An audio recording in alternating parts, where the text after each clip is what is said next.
Khanapur taluk ಗಣಿಬೈಲ್ toll ಪ್ಲಾಜಾದಲ್ಲಿ ಕೆಲಸ ಮಾಡುವವರಿಗೆ ಅನ್ಯಾಯ.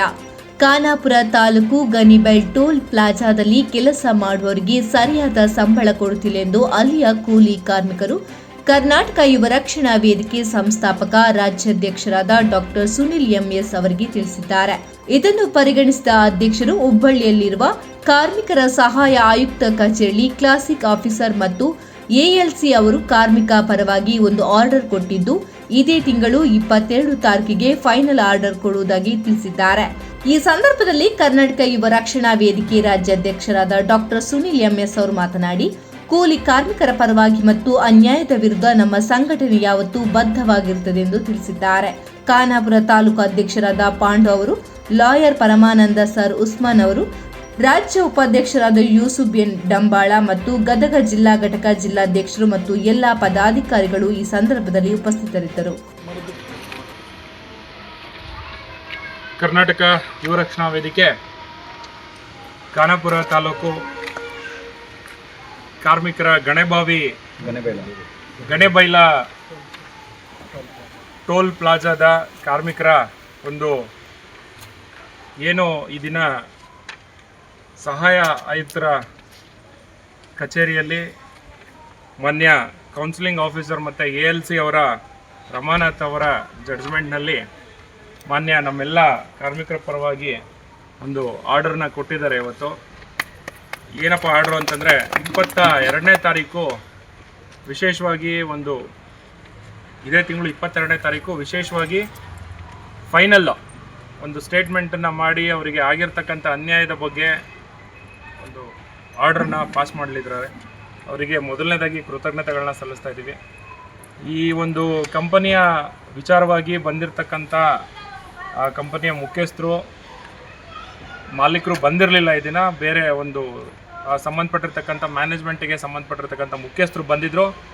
ಅವರ ಒಂದು ಅಧೀನದಲ್ಲಿ ನಾವು ಕೂಡ ನಮ್ಮ ಬೇಡಿಕೆಗಳನ್ನು ಸ್ಪಷ್ಟವಾಗಿ ಅವರಿಗೆ ತಿಳಿಸಿದ್ದೀವಿ. ಏನು ಕಾರ್ಮಿಕರಿಗೆ ಸತತ 3 ವರ್ಷಗಳಿಂದ ಆಗಿರ್ತಕ್ಕಂಥ ಅನ್ಯಾಯಗಳು ಸರಿಯಾದ ಪ್ರಮಾಣದಲ್ಲಿ ಅವರಿಗೆ ಸೌಕರ್ಯಗಳಾಗಿರ್ಬೋದು ಮತ್ತು ಸಂಬಳದ ವಿಚಾರವಾಗಿ ಏನು ಅನ್ಯಾಯ ಆಗಿತ್ತು ಅದನ್ನು ಸಂಬಂಧಪಟ್ಟಿರ್ತಕ್ಕಂಥ ಅಧಿಕಾರಿಗಳ ಮುಂದೆ ನಿರಂತರವಾಗಿ ಚರ್ಚೆ ಮಾಡಿಕೊಂಡು ಬೆಳಗ್ಗೆ 11:15 ಪ್ರಾರಂಭ ಆಗಿರ್ತಕ್ಕಂಥ ಈ ಒಂದು ವಿಚಾರ 12:15 ಮುಕ್ತಾಯವಾಯಿತು. ನಂತರ ಒಂದು ಅರ್ಧ ಗಂಟೆ ಅವರ ಕಂಪನಿಯವರ ಜೊತೆ ವಿಚಾರಗಳನ್ನು ಮಾತಾಡಿಕೊಂಡು ಅವರಿಗೆ ವಿಚಾರಧಾರೆಗಳನ್ನು ತಿಳಿಸಿ ಅವ್ರಿಗೆ ಕಾರ್ಮಿಕರಿಗೆ ಆಗಿರ್ತಕ್ಕಂಥ ಅನ್ಯಾಯ ಧೋರಣೆ ಮತ್ತು ಕಂಪ್ನಿಯಲ್ಲಿಂದ ಸಿಗಬೇಕಾಗಿರ್ತಕ್ಕಂಥ ಸೌಕರ್ಯಗಳ ಬಗ್ಗೆ ಸಂಪೂರ್ಣವಾಗಿ ವಿವರಗಳನ್ನು ನೀಡಿ ಮಾನ್ಯ ತಾಲೂಕು ಅಧ್ಯಕ್ಷರಾದಂಥ ಪಾಂಡು ಅಣ್ಣ ಅವರ ನೇತೃತ್ವದಲ್ಲಿ ಮತ್ತು ನಮ್ಮ ಲಾಯರ್ ಸಾಹೇಬರಾದಂಥ ಪರಮಾನಂದ ಅಣ್ಣವರ ಜೊತೆಯಲ್ಲಿ ನಮ್ಮೆಲ್ಲ ಈಗ ಈ ವಿಚಾರವಾಗಿ ನಮ್ಮ ಹುಬ್ಬಳ್ಳಿ ಭಾಗದಿಂದ ನಮ್ಮ ಗದಗ ಭಾಗದಿಂದ ಹಲವಾರು ಹೋರಾಟಗಾರರು, ನಮ್ಮ ಸಂಘಟನೆಯ ಹೋರಾಟಗಾರರು, ನಮ್ಮ ರಾಜ್ಯ ಪದಾಧಿಕಾರಿಗಳಾದ ಉಸ್ಮಾನ್ ಅಣ್ಣವರು, ಜಿಲ್ಲಾಧ್ಯಕ್ಷರಾದಂಥ ಶ್ರೀಯುತ ದಾವೂದಣ್ಣವರು, ಲಕ್ಷ್ಮೀ ಮೇಡಮ್ ಅವರು, ವಿಶೇಷವಾಗಿ ನಮ್ಮ ಪ್ರಚಾರ ಸಮಿತಿಯ ಗದಗ ಜಿಲ್ಲಾಧ್ಯಕ್ಷರಾದಂಥ ಹನುಮಂತು ಅವರು, ಹಾಗೆ ಎಲ್ಲರೂ ನೇತೃತ್ವ ಅಂದರೆ ನಮ್ಮ ಹುಬ್ಬಳ್ಳಿ ಜಿಲ್ಲಾಧ್ಯಕ್ಷರಾದಂಥ ಉಮೇಶ್ ಅವರು, ಇವ್ರ ನೇತೃತ್ವದಲ್ಲಿ ಬಂದು ಇದನ್ನ ಚರ್ಚೆನ ಮುಗಿಸಿದ್ದೀವಿ.